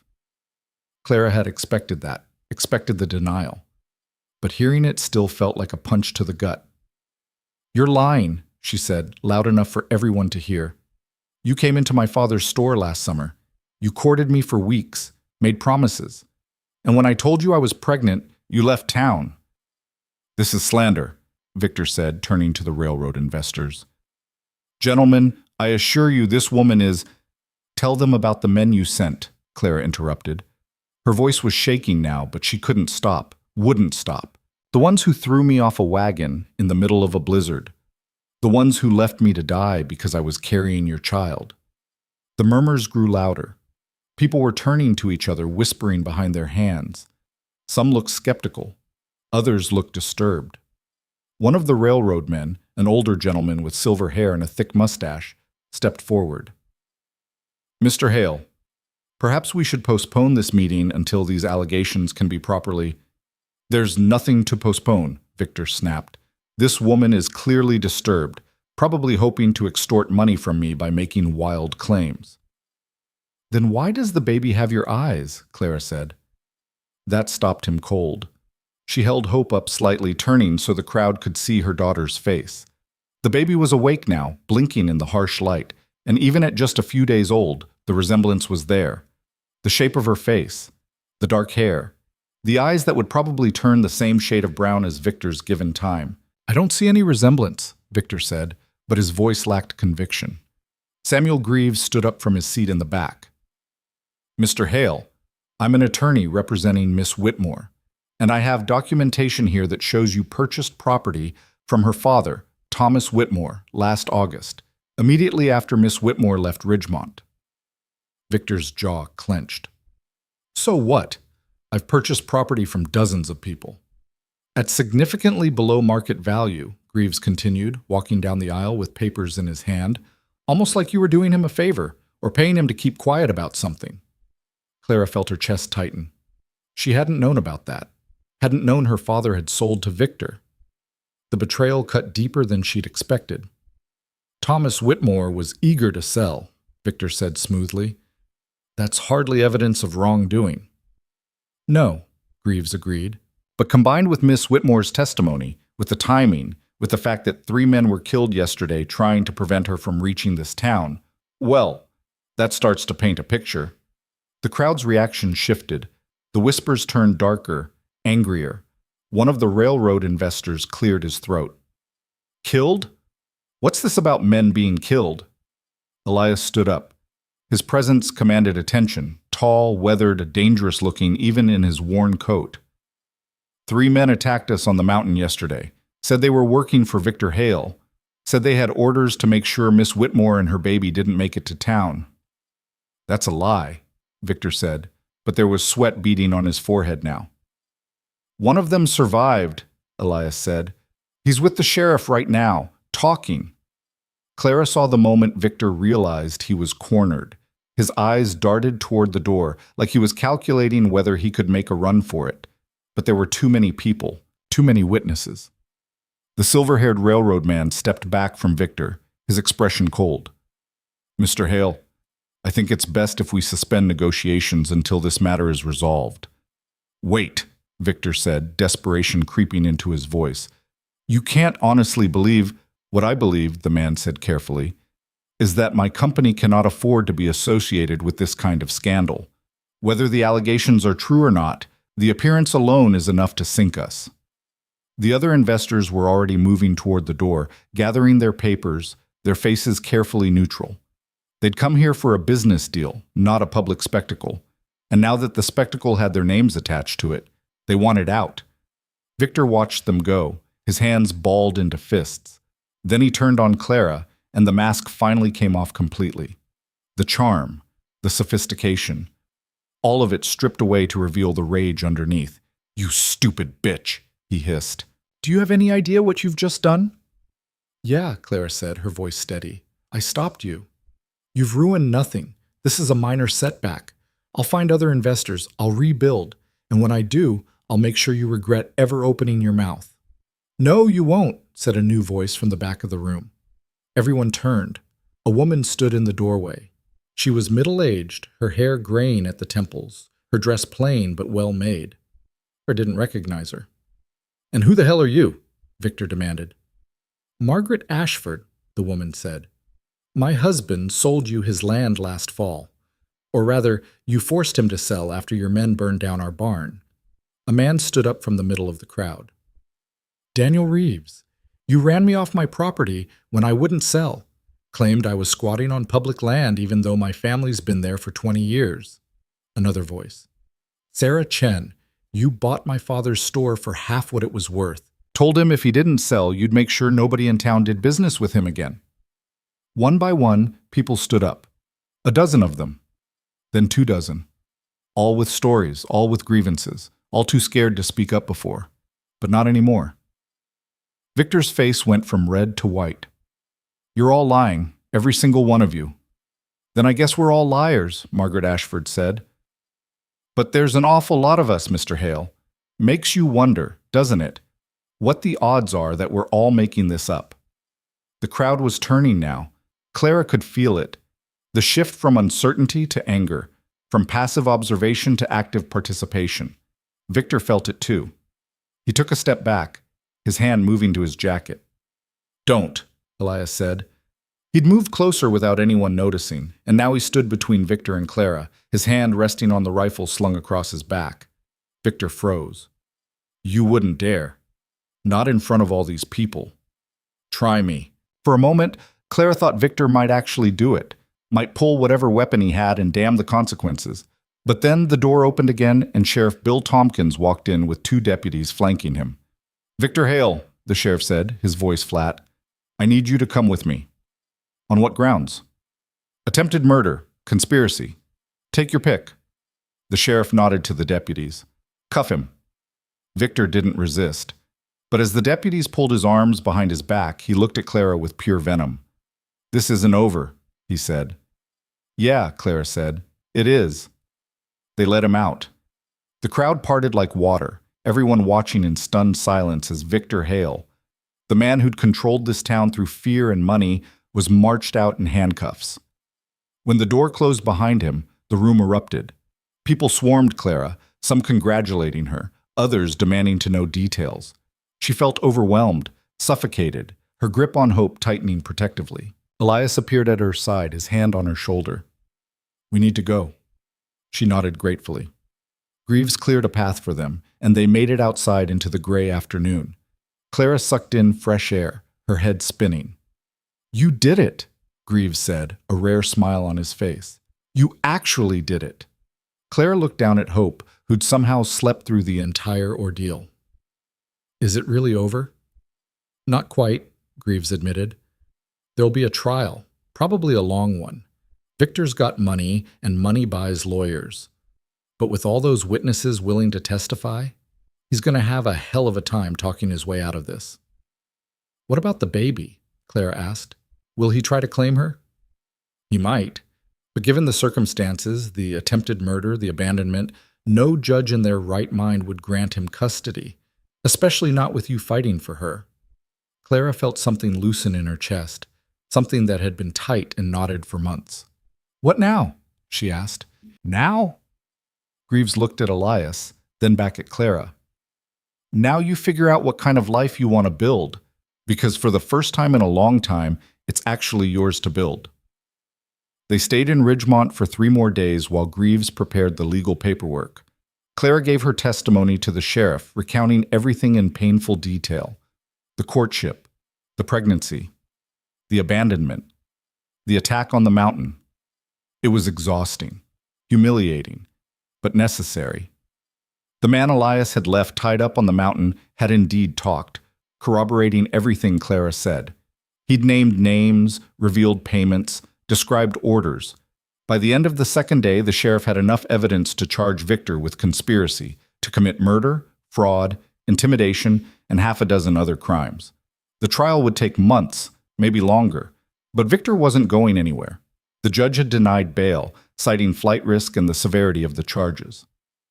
Clara visited her father once. She wasn't sure why. Maybe closure. Maybe just to see if he'd changed his mind about her. He hadn't. Thomas Whitmore opened the door to his small house and looked at her like she was a stranger. His eyes flicked to the baby in her arms, and something hard settled in his expression. "You shouldn't have come here," he said. "I know." Clara's voice was quiet. "I just wanted you to meet your granddaughter." "That's not my granddaughter. That's your mistake." The words hurt, but not as much as she'd expected. Maybe because she'd already grieved the loss of him, already accepted that some people couldn't be saved from themselves. "Fine," Clara said. "But when she asks about you someday, I'll tell her the truth. That you chose pride over family, that you sold me out to the man who tried to kill me." Her father's face twitched. "I did what I had to do." "No, you did what was easy. There's a difference." She turned and walked away, hope warm against her chest. She didn't look back. On the fourth day, Greaves told them they were free to leave. "Where will you go?" he asked. Clara looked at Elias. They hadn't talked about it. Hadn't made any plans beyond surviving the next crisis. "I don't know," she admitted. "The cabin's still there," Elias said. "If you want it." "You want us to go back to the mountain?" "I want you to go wherever you'll be safe." He paused. "But yeah. If you're asking if I want you to stay with me, the answer's yes." Clara felt her throat tighten. "Why?" "Because I got used to having you around. Both of you." He looked down at Hope, something soft in his weathered face. "Cabin's too quiet without the baby crying at 3 a.m. Clara laughed, the sound shaky. "That's a terrible reason to let someone move in." "Maybe, but it's the truth." She thought about it. The mountain, the cabin, the isolation. It wasn't an easy life. Winter would come again, harsh and unforgiving. There would be no stores, no doctors, no help if things went wrong. But there would also be freedom, peace, a chance to raise her daughter away from judgment and whispers. "Okay," she said. "We'll stay." Elias nodded, like he'd expected that answer. Good. They left Ridgemont the next morning. The town looked smaller in the rear view, less significant. Clara realized she'd spent her whole life being afraid of what people here thought of her, and now, riding away with Hope in her arms and Elias beside her, none of it mattered. The journey back up the mountain took longer than the journey down. They moved slowly, stopping frequently to let Clara rest and feed Hope. The weather held, no storms, just cool spring air and the smell of pine. When they finally reached the cabin, Clara felt an unexpected surge of relief. It looked exactly as they'd left it, small, rough, but solid. Home. Elias helped her down from the horse and carried their supplies inside while Clara got Hope settled. The baby was fussy, hungry, and tired from the journey. Clara fed her by the fire while Elias unpacked. "I'll need to hunt tomorrow," he said. "We're low on meat." "I'll help." "You just gave birth 4 days ago." 5 days, and I'm fine." "You're stubborn." "Yeah, I am." He huffed out a laugh, and the sound filled the cabin with warmth. That night, after Hope was asleep in her new crib and the fire had burned down to embers, Clara sat at the table and let herself feel everything she'd been holding back. The fear, the anger, the grief for the life she'd thought she'd have, and then she let it go. Because holding on to it wouldn't change anything, wouldn't make her father love her, wouldn't erase what Victor had done, wouldn't undo the pain. All she could do was move forward. "You all right?" Elias asked from his chair by the window. "Yeah," Clara said. "I think I am." The weeks that followed settled into a rhythm. Elias taught Clara how to hunt properly, how to track deer through the forest, how to wait in stillness until the perfect shot presented itself. She wasn't great at it, but she was learning. He also taught her how to preserve meat, how to make her own soap, how to identify edible plants in the forest. Slowly, she became less dependent on him, more capable on her own. Hope grew. Not quickly, but steadily. She started sleeping for longer stretches at night, started focusing on faces, started making sounds that weren't quite words but felt like communication. Clara documented everything in a journal Greaves had given her: Hope's first smile, her first laugh, the way she'd grab onto Clara's finger and hold tight. One afternoon in late May, while Clara was hanging laundry outside and Hope was napping in her crib, a rider appeared on the trail. Clara's heart jumped into her throat. She reached for the pistol she now kept tucked into her belt, then relaxed when she recognized the rider. Samuel Greaves dismounted, looking tired but satisfied. "Didn't expect to see you up here," Clara said. "Had news I thought you'd want to hear in person." He pulled an envelope from his saddlebag. "The trial concluded yesterday." Clara's hands shook as she took the envelope. "And?" "Guilty. On all counts, they're sending him to the territorial prison for 20 years. 20 years. Clara felt the weight of it settle over her. It wasn't forever, but it was enough. "What about the land?" she asked. "Being redistributed. The people he forced out are getting their property back. The ones he bought from fairly will be compensated at market value." Greaves smiled. "You won the war, Clara." She didn't feel like she'd won. She just felt tired. But maybe that was what winning looked like sometimes. Not triumph, just survival. Greaves stayed for dinner, sharing news from town. Margaret Ashford had started a committee to help rebuild the properties Victor's men had destroyed. Daniel Reeves was planning to run for mayor. Sarah Chen had reopened her father's store. People were healing, moving on. "What about you?" Greaves asked Clara. "You planning to stay up here forever?" "I don't know about forever," Clara said, glancing at Elias. "But for now? Yeah. This is where we belong." After Greaves left, Clara sat on the porch with Hope in her lap, watching the sun set over the mountains. The sky turned shades of pink and orange, and for the first time in her life, Clara felt something she'd never felt before. Certainty. Not about the future, not about what would come next, but about herself, about her strength, about her worth. She'd survived abandonment, survived a mountain winter, survived childbirth and gunfights, and facing down the man who'd tried to destroy her. And she'd done it all while carrying the weight the world had placed on her shoulders since birth, the weight of being too much, too big, too visible. But that weight didn't define her anymore. She was Clara Whitmore. She was a mother, a survivor, a fighter, and she was enough. Elias stepped out onto the porch, 2 cups of coffee in his hands. He handed one to Clara and sat down beside her. "Hell of a sunset," he said. "Yeah." They sat in comfortable silence, watching the light fade. "You ever regret it?" Clara asked. "Picking me up out of that snow?" Elias took a sip of his coffee. "Every damn day." She looked at him, shocked. He grinned. "I'm kidding. No, I don't regret it." "Why not? I turned your whole life upside down." "Maybe I needed my life turned upside down." He looked at Hope, sleeping peacefully in Clara's arms. "Maybe we both did." Clara leaned her head against his shoulder, and he didn't pull away. They sat there until the stars came out, painting the sky in silver light. And for the first time since she was a little girl, Clara looked up at those stars and didn't feel small. She felt infinite. Summer arrived like an apology. The mountain shed the last of its snow, revealing meadows dotted with wildflowers. Purple lupine, yellow arnica, white columbine. The creek swelled with meltwater, rushing over stones in a constant, cheerful babble. Hope was 2 months old now, her dark eyes tracking movement, her tiny hands reaching for everything. Clara spent her mornings outside, learning to tend the small garden Elias had started years ago and mostly neglected. The soil was rocky and stubborn, but with enough work it yielded carrots, potatoes, and beans. She found herself talking to the plants while she worked, Hope strapped to her back in a sling, making nonsense sounds that Clara pretended were words. "Your mama's losing her mind," she told the baby, "talking to vegetables like they care." Hope gurgled in response.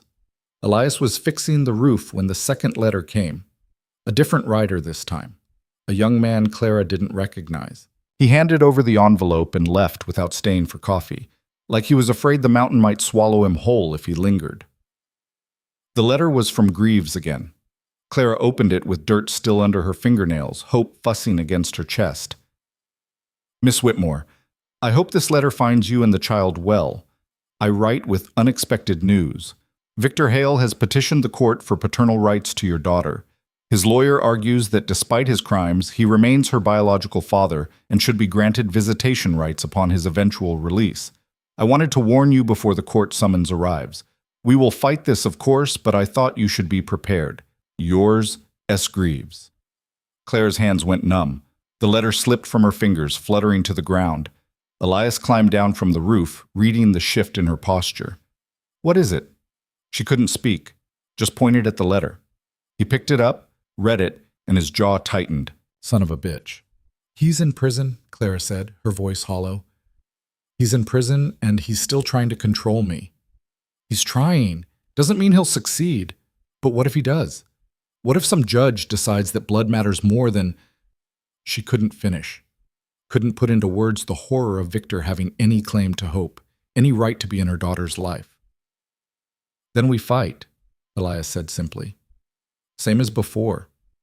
But Clara felt the old fear creeping back in, the fear that she wasn't enough, that the world would always find a way to take from her, that she could survive storms and bullets and betrayal, but the law, written by men, enforced by men, would be the thing that destroyed her in the end. That night, she couldn't sleep. She lay in bed, staring at the ceiling while Hope slept in her crib, oblivious to the threat hanging over them. Clara's mind spun in circles, imagining courtrooms and judges and Victor's cold smile as he walked away with her daughter. She got up quietly and went outside. The night air was cool, the stars impossibly bright.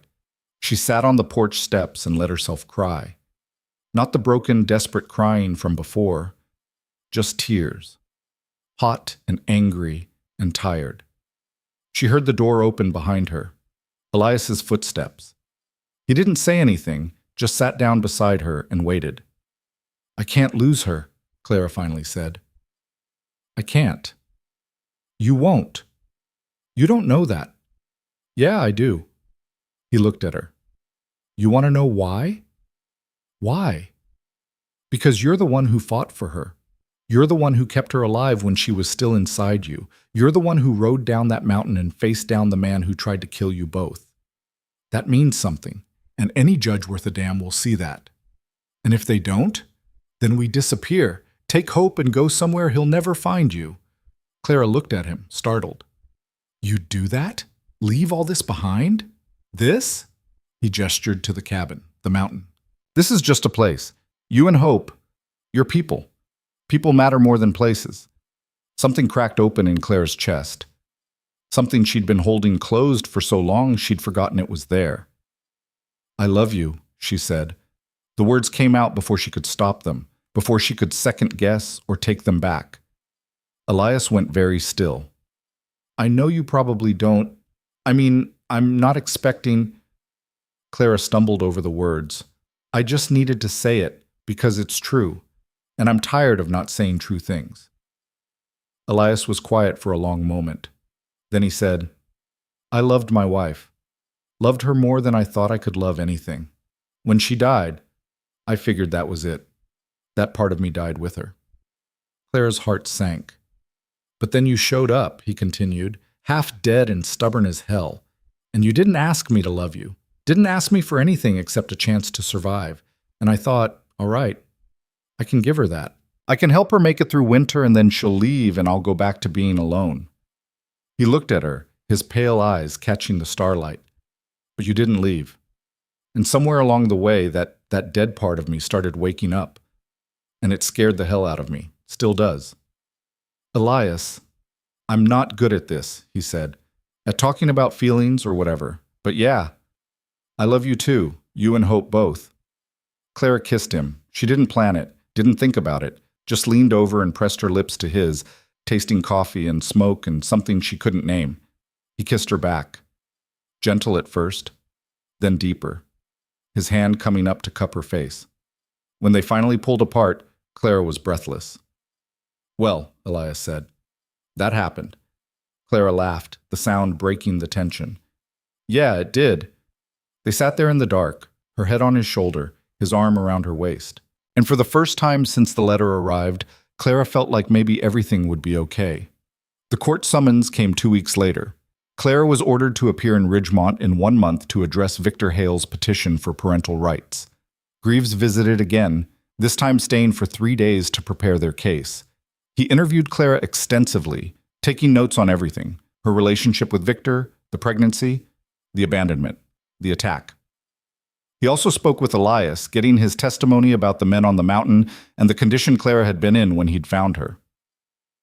The law is tricky here, Greaves explained one evening over dinner. Technically, Victor does have a biological claim. But given the circumstances, the attempted murder, the abandonment, we can argue that he forfeited any parental rights through his actions. Will that be enough? Clara asked. It should be. But juries are unpredictable, judges even more so. He hesitated. There's another option. What? If you were married, your husband could legally adopt Hope. That would supersede Victor's claim. Clara glanced at Elias, who was very carefully not looking at her. We're not married, she said. You could be. The words hung in the air. That's not why I'd marry him, Clara said quietly. I won't use marriage as a legal strategy. I'm not suggesting you marry without feeling, Greaves said. I'm just saying, if you were planning to marry anyway, doing it before the hearing would strengthen your case considerably. After Greaves left, Clara and Elias didn't talk about it. They went about their routines, hunting, cooking, caring for Hope, like the conversation had never happened, but it sat between them, heavy and unspoken. Finally, 3 days before they were due to leave for Ridgemont, Elias broke the silence. You meant what you said, he asked. About loving me? Yes. And you're not just saying it because you're scared about the hearing? No, I'm scared about the hearing, but that's not why I love you. He nodded slowly. Then marry me. Clara blinked. What? Marry me. Not because of the hearing, not because of the legal stuff, but because I want to, because I want you and Hope to be mine, legally, officially, whatever. That's the worst proposal I've ever heard. It's the only proposal you've ever heard. Fair point. Clara felt a smile tugging at her lips despite herself. You're serious? Do I look like I'm joking? He didn't. He looked nervous, actually. His hands were fidgeting with the hem of his shirt, and he wouldn't quite meet her eyes. Okay, Clara said. Okay? Yeah. Okay, I'll marry you. The relief on his face was almost comical. Good. That's good. They got married the next morning. No ceremony, no guests, just the two of them and Hope, riding down to the small chapel in the nearest town. The minister was an old man with kind eyes who didn't ask questions about why a mountain hermit and a woman with a newborn were getting married in such a hurry. Do you take this woman to be your wife? I do. And do you take this man to be your husband? Clara looked at Elias. This strange, gruff man who'd saved her life and given her a home and loved her daughter like she was his own. I do. Then by the authority vested in me, I now pronounce you husband and wife. It was simple, uncomplicated, and somehow that made it perfect. Afterward, they signed the papers, and the minister gave them a certificate that made it official. Clara Whitmore was now Clara Crow. How's it feel? Elias asked as they rode back up the mountain. Strange, Clara admitted. Good strange, though. Yeah? Yeah. That night, they celebrated with venison stew and the last of Elias's hidden whiskey. Hope slept through it all, blissfully unaware that her life had just changed in a fundamental way. Clara looked at the marriage certificate, at her new name written in careful script. She'd lost her father's name when he'd disowned her, and now she had a new one she'd chosen, one that meant something. Thank you, she told Elias. For what? For not making me feel like I had to earn this. Like I had to be smaller or quieter or different to deserve it. You never had to be anything but yourself, Elias said. That was always enough. The hearing was held in the same town hall where Clara had confronted Victor months earlier. The room was packed again, but this time the energy was different, supportive. Clara saw Margaret Ashford in the crowd, Daniel Reeves, Sarah Chen, All the people who'd spoken up before. They'd come to speak up again. Victor wasn't there. He was still in prison. But his lawyer was, a sharp-eyed man in an expensive suit who looked at Clara like she was something he'd scraped off his shoe. The judge was a woman, which surprised Clara. She was older, with silver hair pulled back in a severe bun and reading glasses perched on her nose. This court will now hear the petition of Victor Hale regarding parental rights to the minor child known as Hope Whitmore, the judge said. Then she paused, consulting her papers. Correction. Hope Crow. The lawyer stood. Your Honor, I object to this change in documentation. The marriage appears to have been conducted in haste, possibly for the express purpose of undermining my client's claim. And when did this marriage take place? The judge asked. 4 days ago, Your Honor. The judge looked at Clara. Is this true, Mrs. Crow? Clara stood, her legs shaking. Yes, Your Honor, but I didn't marry Elias Crow to undermine anyone's claim. I married him because I love him, and because he's been more of a father to my daughter in 4 months than Victor Hale ever would be in a lifetime. Objection, the lawyer said. That's inflammatory and… Overruled, the judge said. This is a hearing, not a trial. Mrs. Crow is entitled to speak her mind. She looked at Clara. Please, continue. Clara took a breath. Victor Hale courted me under false pretenses, made promises he never intended to keep.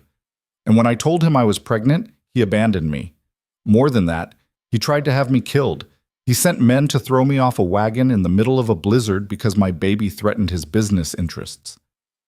Alleged, the lawyer interjected. These are serious allegations that have never been proven in… Mr. Hale was convicted of conspiracy to commit murder 2 months ago, the judge said flatly. In this very court, so I'd be careful about what you claim has or hasn't been proven. The lawyer's mouth snapped shut. The judge turned back to Clara. What is your position on Mr. Hale's petition? That he has no right to my daughter. That he forfeited any claim to her the moment he tried to end her life before she was even born.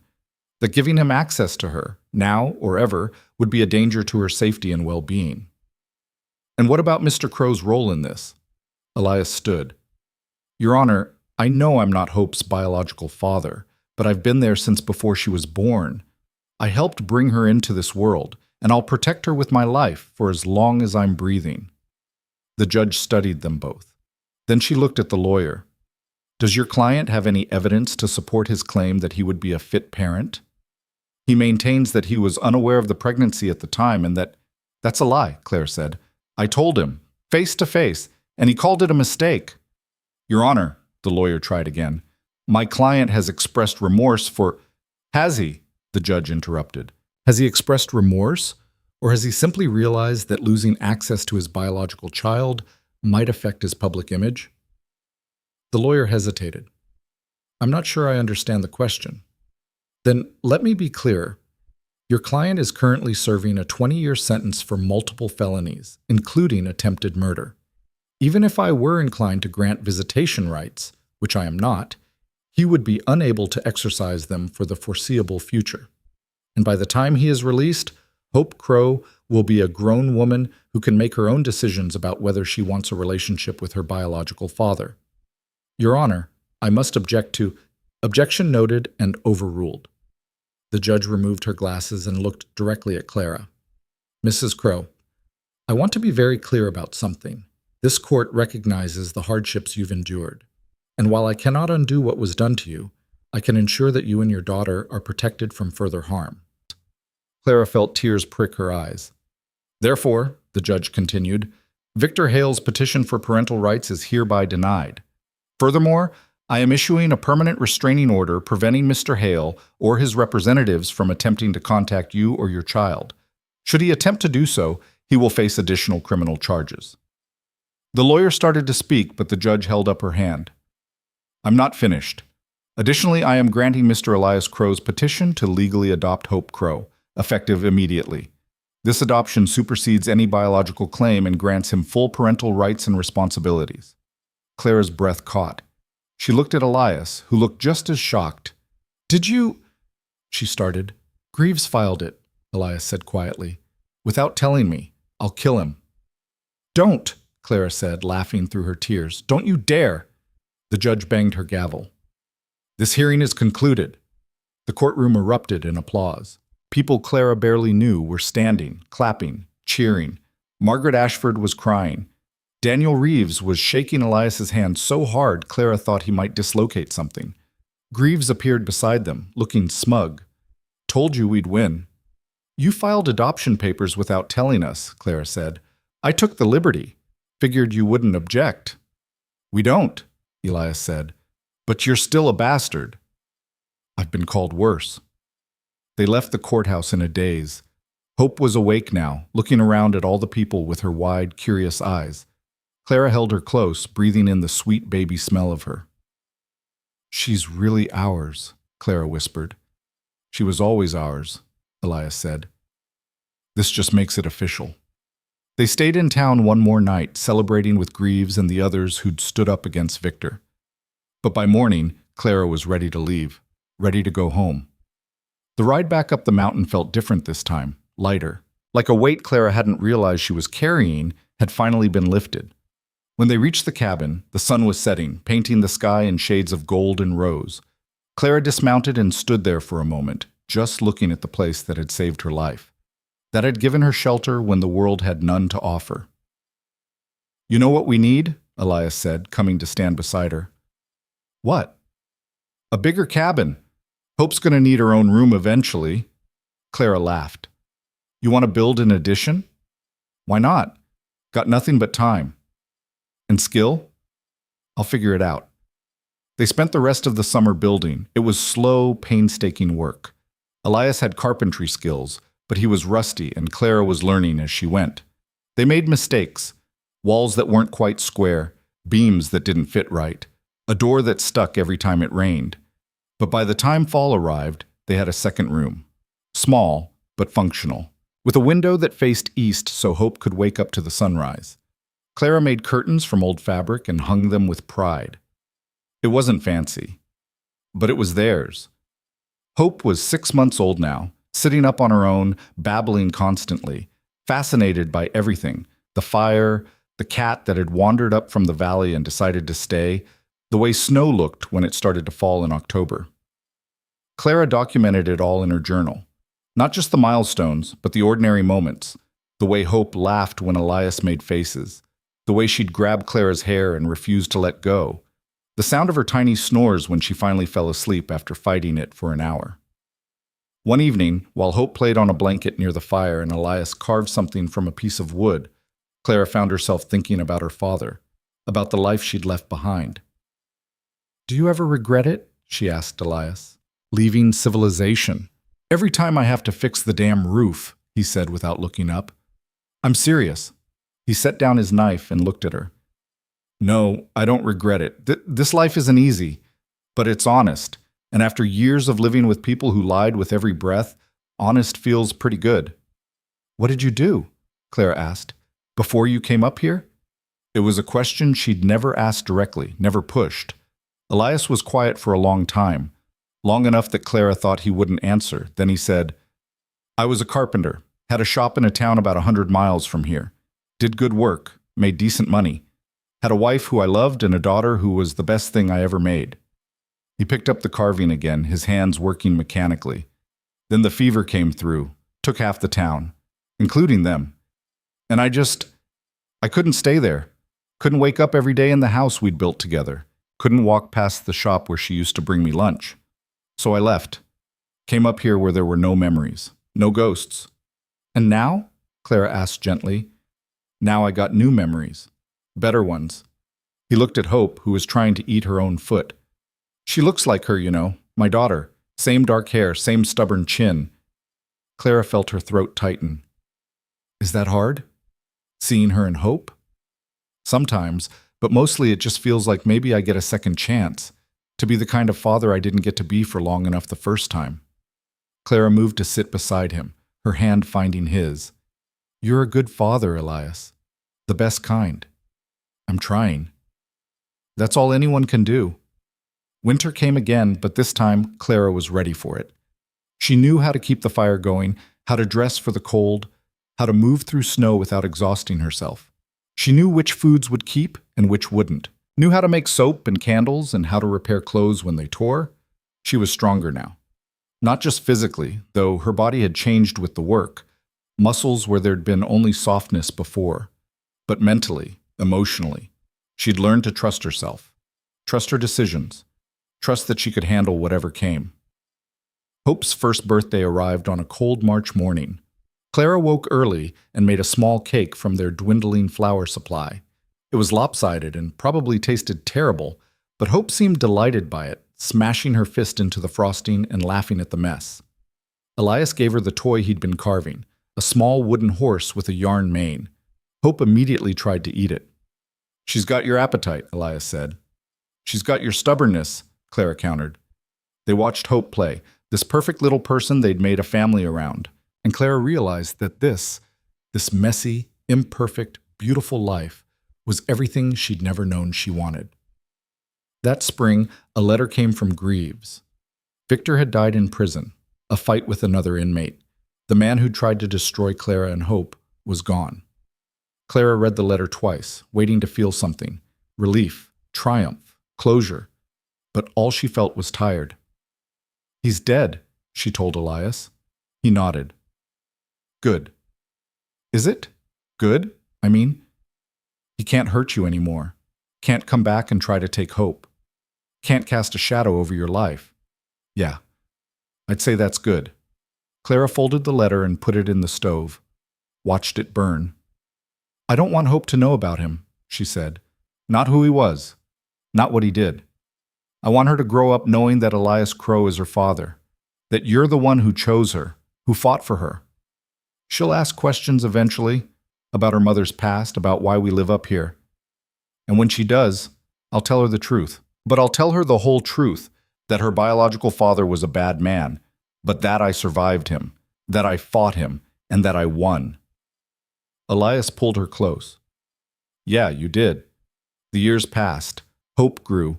Learned to walk at 14 months, stumbling through the cabin with her arms outstretched. Learned to talk at 2, her first full sentence being, 'Papa, I hungry.' She was fearless. Climbed trees before Clara was ready for her to climb trees. Tried to pet every wild animal she saw. Fell into the creek twice and laughed both times. She had Victor's coloring, dark hair, brown eyes.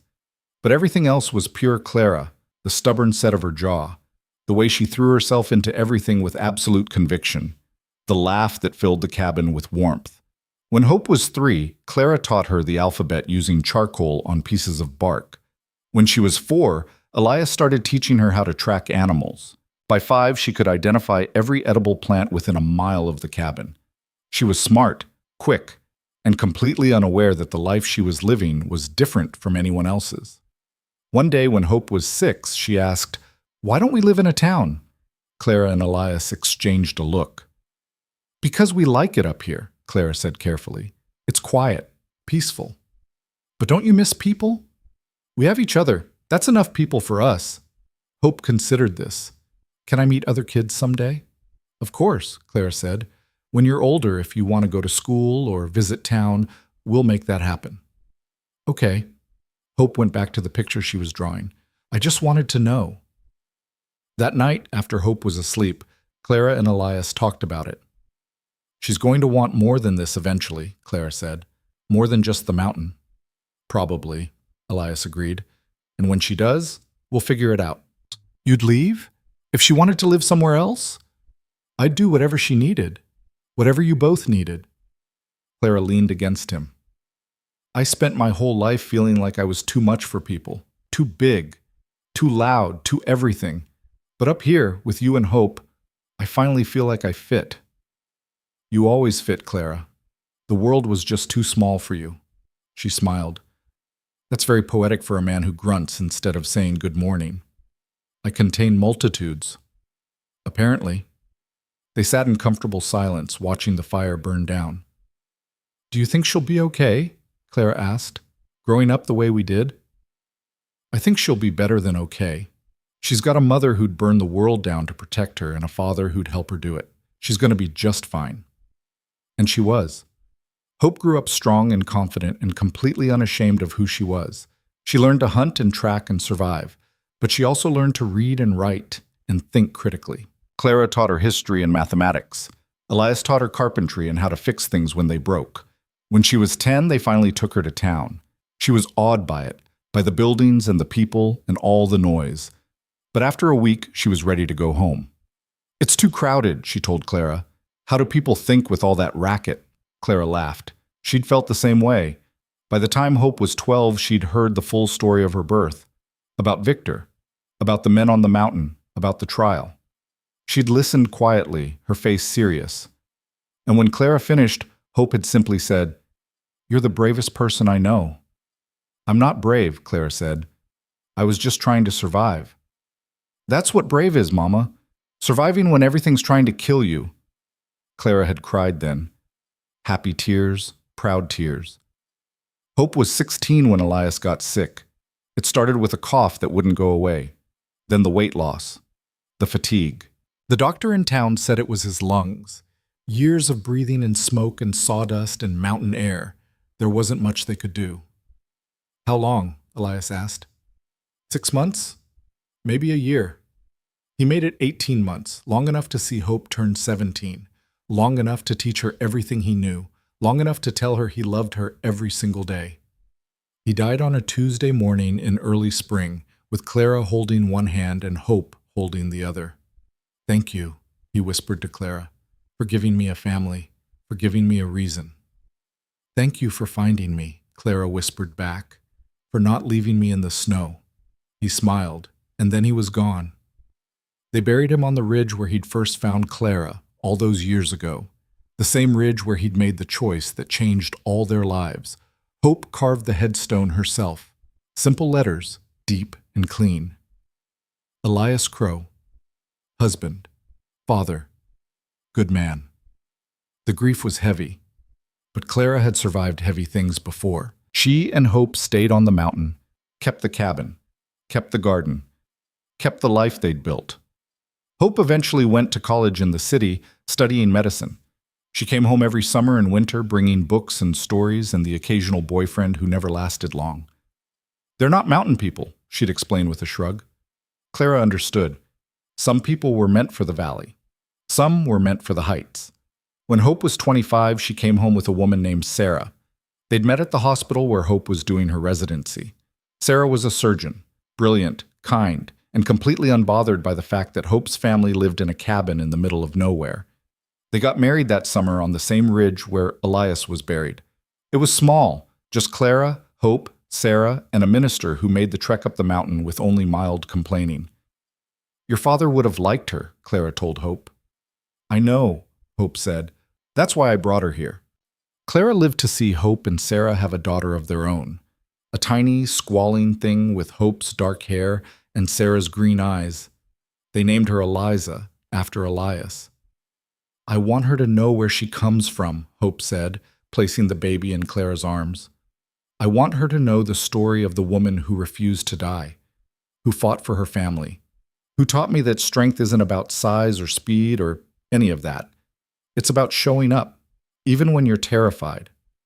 Clara looked down at her granddaughter, at this new life that existed because she'd survived, because she'd refused to let Victor Hale or her father or anyone else tell her she was worthless.